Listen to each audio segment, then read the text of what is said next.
Vedette Clay, atong Mask try Mud. Vedette Clay Mask Mud Clarify. Ako ning napalit sa Vietnam, guys. So, atong i-try kung effective ba siya sa tuwang blackheads. Actually, wala ko'y blackheads, pero kani laging sobra ka-arte, no? So, gusto lang jud ko mag-try og clay mask. Wala lang, gusto lang jud na ko i-try ang product diri sa Vietnam kung nice bang effect sa naong.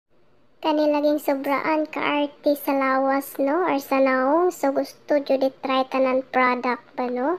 So, wala ko'y ginagamit sa kuang naong like rejuvenating. Normal lang jud na ako ang naong. Gusto lang jud na ko ipang-try ang mga product nila diri. So, I use this 2 to 3 times a week siya. Tapos, relax for 10 to 15 minutes once na ako ni siyang gamiton. Usahay, tukara to ang katangahan, moabot siya og 1 hour to 2 hours sa kuang naong. Labi na magtanaw kog salida. Ay, nako, moabot jud siya 2 to 3 hours. So, nag-ask ko sa tindera ani, no, kung unsay lahang bestseller nga clay mask mud para sa naong. So, ang gi-recommend nila sa kuha is kaning Vedette product clay mask mud. Kay after daw nimong gamit ani, smooth daw kahimo hang naong. Pero in fairness, tinuod jud siya, guys, smooth kay siya sa naong.